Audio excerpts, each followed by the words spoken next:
ശബരിമല സ്വർണ്ണക്കൊള്ള, അത് സ്വർണം മാത്രമല്ല മറ്റു പലതും കൊള്ള. ദ്വാരപാലക ശില്പം, വാതിൽപ്പാളി, പിന്നെ അവസാനം വിഗ്രഹം, അതൊക്കെ പോയിട്ടുണ്ട്. എന്തൊക്കെ പോയിട്ടുണ്ടെന്ന് ഇപ്പോഴും അറിയില്ല. എടുത്ത കേസുകളിൽ ഇപ്പോഴത്തെ സ്ഥിതി എന്താണ്? ഹൈക്കോടതി മോണിറ്ററിങ്ങിൽ SIT സ്പെഷ്യൽ ഇൻവെസ്റ്റിഗേഷൻ ടീം പരിശോധിക്കുന്നു എന്ന വാർത്ത കേരളത്തിലെ എല്ലാവരെയും സന്തോഷിപ്പിച്ചു. കാരണം വേറെ ഒന്നുമല്ല, അങ്ങനെ ശബരിമല പോലെ ഒട്ടേറെ പേർ ബഹുമാനിക്കുന്ന അല്ലെങ്കിൽ ആദരിക്കുന്ന ആരാധിക്കുന്ന ഒരു സ്ഥലത്ത് നിന്ന് ഭക്തർ കൊടുത്ത സമ്പത്ത് അത് കൊള്ളയടിക്കപ്പെട്ടു എന്ന വാർത്ത എല്ലാവരെയും ദുഃഖിപ്പിക്കുന്നതാണ്, ഒരു സംശയമില്ല. അത് ഒരു ഭരണകൂടത്തിന്റെ ഉത്തരവാദിത്വമാണ് എന്നതിലും ഒരു തർക്കമില്ല. കാരണം ഭരിക്കുന്നവരാണ് ആ സമ്പത്തിന്റെ സംരക്ഷകർ. അതിൽ പലരും ഉണ്ടാവാം. ദേവസ്വം ബോർഡ് ഉണ്ടാവും, അതിൽ ഉദ്യോഗസ്ഥരുണ്ടാവും, സർക്കാരുണ്ടാവും, പോലീസ് ഉണ്ടാവും, വിജിലൻസ് ഉണ്ടാവും. ഇതൊക്കെ അറിയേണ്ടതാണല്ലോ അത്. അപ്പോ 2017 മുതലെങ്കിലും നടക്കുന്നുണ്ട് എന്ന് ഇപ്പൊ പറയുന്ന കാര്യം 2024 25 ഹൈക്കോടതി ഇടപെടുമ്പോഴാണ് ഈ കാര്യം പുറത്തു വരുന്നത്. അതുവരെ ഇതൊന്നും വന്നിട്ടില്ല. ഈ സ്വർണം ചെമ്പായതോ ചെമ്പ് സ്വർണ്ണമായതോ ഒന്നും നമ്മൾ കണ്ടിട്ടില്ല, ആരും കേട്ടിട്ടില്ല. അപ്പൊ ഇത് പുറത്തു കൊടുത്തത് കേട്ടിട്ടില്ല. ഉണ്ണികൃഷ്ണൻ പോയിട്ട് കൊണ്ടുപോയി തിരിച്ചു കൊണ്ടുവന്നു എന്നൊക്കെ പറയുന്നത് കേട്ടിട്ടില്ല. അപ്പൊ തീർച്ചയായിട്ടും ഇത് വളരെ ഗുരുതരമായ ഒരു കുറ്റമാണ്.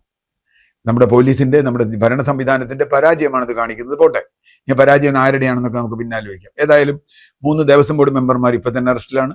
ഇന്ന് ഏറ്റവും ഒടുവിൽ വാർത്ത കിട്ടുമ്പോൾ ദേവസ്വം ഇപ്പോഴത്തെ പ്രസിഡന്റ്, ഇതിന് തൊട്ട് മുമ്പുള്ള പ്രസിഡന്റായിരുന്ന പ്രശാന്തിനെ ചോദ്യം ചെയ്യുന്നു എന്ന് പറയുന്നു. ഇതിനിടയ്ക്ക് ബാക്ക് ഡോറിൽ കൂടി EDയുടെ എന്തോ ഒരു ഇടപാട് 30 സ്ഥലത്ത് അന്വേഷിച്ചു എന്ന് പറയുന്നു. നമുക്കറിയില്ല. പക്ഷേ ഇപ്പൊ സ്ഥിതി എന്താ? ഒന്നാമത്തെ ചോദ്യം, പത്മകുമാർ ചെമ്പ് എന്നെഴുതി എന്നാണ് പോലീസിന്റെ കുറ്റപത്രത്തിലുള്ളത്. അത് തെളിയിക്കാൻ പോലീസ് എന്തെങ്കിലും ചെയ്തോ? കൈയക്ഷര വിദഗ്ധനെയോ ഫോറൻസിക് വിദഗ്ധനെയോ കൊണ്ടുവന്നില്ലല്ലോ.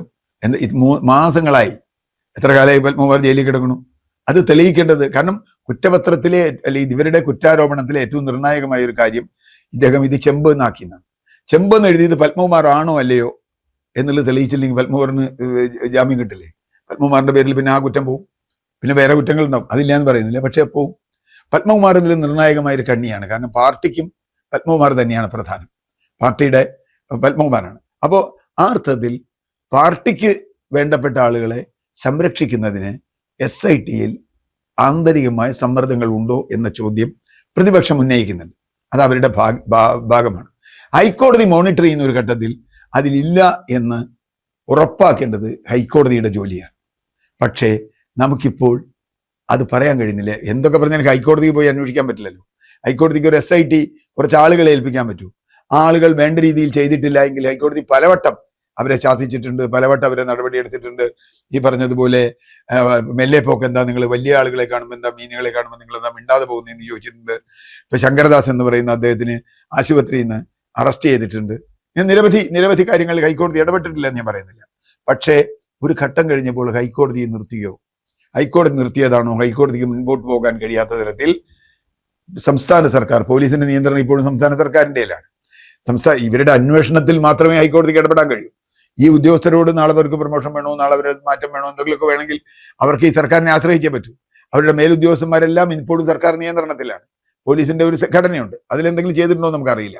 രണ്ടാമത്തെ വിഷയം, ഈ പ്രതികൾക്ക് ഇപ്പൊ 90 ദിവസം കഴിഞ്ഞാൽ സ്വാഭാവിക ജാമ്യത്തിന് അർഹതയുണ്ട്. കുറ്റപത്രം കൊടുത്തിട്ടില്ലെങ്കിൽ. കുറ്റപത്രം കൊടുക്കാൻ എന്തുകൊണ്ടാണ് വൈകുന്നത്? ഇപ്പൊ പോറ്റിക്ക് ഒരു കോടതിയിൽ നിന്ന് ജാമ്യം കിട്ടി. പോറ്റി പുറത്തു പോന്നാൽ പിന്നെ ബാക്കി എല്ലാവരും പോരും. പത്മകുമാറിനെ പോലെയുള്ള ഒരാൾ അല്ലെങ്കിൽ പാർട്ടിക്ക് വേണ്ടപ്പെട്ട ഒരാൾ അങ്ങനെ ജാമ്യം കിട്ടി പോരുമെന്ന് ഉറപ്പുള്ളത് കൊണ്ടാണോ പാർട്ടി ഇതുവരെ നടപടിയെടുക്കാത്തത്? ഇതൊരു വലിയ ചോദ്യമാണ്. അങ്ങനെയെങ്കിൽ അതിന്റെ പിന്നിൽ ഗൂഢാലോചനയുണ്ട് എന്നാരെങ്കിലും പറഞ്ഞാൽ എങ്ങനെയാ അത് തള്ളിക്കളയാൻ പറ്റുക? അപ്പൊ ചോദ്യം ഇതാണ്, ഈ അന്വേഷണം വഴിമുട്ടിയോ? ഇപ്പൊ കടകംപള്ളിയുടെ പേര് പലവട്ടം പറയുന്നു. ഞാൻ കടകംപള്ളി കുറ്റം ചെയ്തോ ചെയ്തില്ലോ നമുക്കറിയില്ല. പോറ്റിയുമായിട്ട് അദ്ദേഹത്തിന്റെ ബന്ധത്തെക്കുറിച്ച് അദ്ദേഹം പോറ്റിയുടെ വീട്ടിൽ പോയി പലവട്ടം പോയി എന്ന് പറയുന്നു. ഇതൊക്കെ ഉണ്ട്. അതുകൊണ്ട് ഒരാൾ കുറ്റക്കാരനാണോ എന്ന് ചോദിച്ചാൽ എനിക്കറിയില്ല. പക്ഷേ കടകംപള്ളി അന്ന് മന്ത്രിയായിരുന്നു എന്ന കാര്യത്തിൽ ഉണ്ട്. പോറ്റിയുടെ മൊഴി എന്താണ്? പത്മകുമാറിന്റെ മൊഴി എന്താണ്? മറ്റ് ദേവസ്വം ബോർഡ് അംഗങ്ങളുടെ വാസുവിന്റെ മൊഴി എന്താണ്? എന്തടിസ്ഥാനത്തിലാണ്? കടകംപള്ളിയും അവരുമായിട്ടുള്ള ബന്ധം എന്താണ്? കടകംപള്ളിക്ക് ഇതിൽ സാമ്പത്തിക ലാഭം ഉണ്ടായിട്ടുണ്ടോ? ഇതൊക്കെ ചോദ്യങ്ങളാണ്. ആ ചോദ്യങ്ങൾക്ക് മറുപടി അന്വേഷിച്ച് കോടതി പോകുന്നുണ്ടോ? കോടതി പോകാൻ SITയോട് പറയുന്നുണ്ടോ? രണ്ടാമത്തെ വിഷയം, ഈ പറഞ്ഞതുപോലെ ഇവർക്ക് ജാമ്യം കിട്ടിയാൽ അതോടുകൂടി കേസില്ലാതാവും. പിന്നെ ഈ കേസ് ഇനിയെപ്പോൾ വരാനാണ്? ജാമ്യം കിട്ടിപ്പോയാൽ പിന്നെ കുറ്റപത്രം സമർപ്പിച്ചാലായി, സമർപ്പിച്ചില്ലെങ്കിലായി. ഈ പറയുന്ന മാധ്യമങ്ങളും ആളുകളൊന്നും അതിന്റെ പിന്നാലെ ഉണ്ടാവില്ല. നമ്മൾ പല കേസുകളും ഇതുപോലെ കണ്ടിട്ടുണ്ട്. വലിയ വിവാദമായി വരും, ഫലത്തിൽ എന്ത് സംഭവിക്കും? ശബരിമല അയ്യപ്പന്റെ സ്വർണം പോയി എന്നാണ് അർത്ഥം. ശബരിമലയിൽ ജനങ്ങൾ വിശ്വസിച്ചേൽപ്പിച്ച മറ്റേ അത് അവരെ ആരാധിക്കുന്ന ആളുകൾ വിശ്വസിച്ചേൽപ്പിച്ച സമ്പത്ത് കൊള്ളയടിക്കപ്പെട്ടു. ആ കൊള്ളയടിക്കപ്പെട്ടു. ആര് കൊള്ളയടിച്ചു? കുറെ ആളുകളെ കുറച്ചു കാലം ജയിലിലിട്ടു എന്നല്ലാതെ ആ കേസിൽ ആര് കൊള്ളയടിച്ചു? ആർക്ക് കൊണ്ടുപോയി? എവിടെ പോയി? മറ്റൊരു പ്രധാന വിഷയം ഇന്ന് പ്രശാന്തിനെ ചോദ്യം ചെയ്യുന്നതുമായി ബന്ധപ്പെട്ടിട്ടുണ്ട്. പ്രശാന്തിന്റെ വരുമാനം ചോദിക്കുന്ന, യഥാർത്ഥത്തിൽ അത് മാത്രമല്ലല്ലോ, ഈ 2025 പ്രശാന്ത് ഇത് കൊടുത്തുവിട്ടല്ലോ. അത് ഉണ്ണികൃഷ്ണൻ പോറ്റിയുടെ കൊടുത്തില്ല, വേറെ ആളുകളെ കൊടുത്തു. അതല്ല ചോദ്യം. ഈ ഗ്യാരണ്ടി കാർഡ്, ഒരു ഗ്യാരണ്ടി കാർഡ് അവിടെ ഉണ്ടല്ലോ. ഈ ഗ്യാരണ്ടി കാർഡ് എന്താണ് സൂചിപ്പിക്കുന്നത്? ഉണ്ണികൃഷ്ണൻ പോറ്റിയാണ് ഇതിന്റെ ഗ്യാരണ്ടർ. ഉണ്ണികൃഷ്ണൻ പോറ്റി ഗ്യാരണ്ടർ ആവുന്നത് എന്നാണ് നമ്മൾ ആദ്യം മുതലേ ചോദിക്കുന്ന ചോദ്യമായി. പോറ്റിയെ കയറ്റി എന്നൊക്കെ പറയുമ്പോൾ അത് ആര് കയറ്റിയെന്ന് എനിക്കറിയില്ല. അടൂർ പ്രകാശ് കയറ്റിയോ KC വേണുഗോപാൽ കയറ്റിയോ ഒന്നുമല്ല വിഷയം. പോറ്റി സ്പോൺസർ ആവുന്നത് എപ്പോഴാണ് എന്ന ചോദ്യമുണ്ട്. പോറ്റിയെ സ്പോൺസർ ആക്കാൻ തീരുമാനിക്കുന്നത് എപ്പോൾ? അതാര്? ഏത് മന്ത്രി? ഏത് മന്ത്രിസഭയുടെ കാലത്ത്?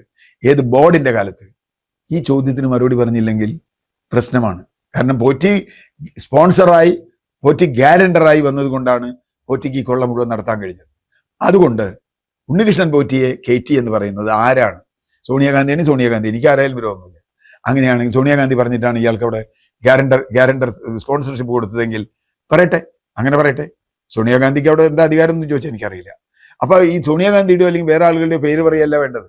SITയെ സംബന്ധിച്ചിടത്തോളം അവർക്ക് കൃത്യമായി അറിയാം ആരാണ് ഗ്യാരണ്ടർ, ആരാണ് ഇയാൾക്ക് സ്പോൺസർഷിപ്പ് കൊടുത്തത്, എന്ന് മുതലാണ് സ്പോൺസർഷിപ്പ് കൊടുത്തത്, സ്പോൺസർഷിപ്പ് കൊടുക്കാൻ തീരുമാനിച്ച ബോർഡ് ആരാണ്. ഈ കാര്യങ്ങൾ അന്വേഷിച്ച് അവിടെ നിന്നാണ് കൃത്യമായി ഇതിന്റെ ധാര തുടങ്ങേണ്ടത്. അവിടേക്ക് എത്തുമോ? അതോ സാധാരണ നമ്മുടെ നാട്ടിലെ അഴിമതി കേസും മറ്റു വളരെ വിവാദമായ കേസുകൾ പോലെ ഇതും ആവിയായി പോകുമോ? പക്ഷെ ഇവിടെ ആവിയായാലും നേരത്തെ പറഞ്ഞ പ്രശ്നമുണ്ട്. ശബരിമല അയ്യപ്പന്റെ എത്രയോ കിലോ സ്വർണം കാണാനില്ല എന്ന ചോദ്യം ആവിയായി പോകുമോ? അത് അങ്ങനെ ആവിയായി പോകാൻ നമ്മുടെ നാട്ടിലെ ജനാധിപത്യം, കോടതി അതിന് സമ്മതിക്കുമോ? ഈ ചോദ്യത്തിന് ഹൈക്കോടതിയാണ് ഉത്തരം പറയേണ്ടത്. ഹൈക്കോടതി അതിനുള്ള ശരിയായ ഉത്തരം കണ്ടെത്തുമെന്ന പ്രതീക്ഷയാണ് നമുക്കുള്ളത്. കാരണം നമ്മുടെ അവസാനത്തെ പ്രതീക്ഷയും ഹൈക്കോടതിയുടെ നിയന്ത്രണം ഉണ്ട് എന്നത് മാത്രമാണ്.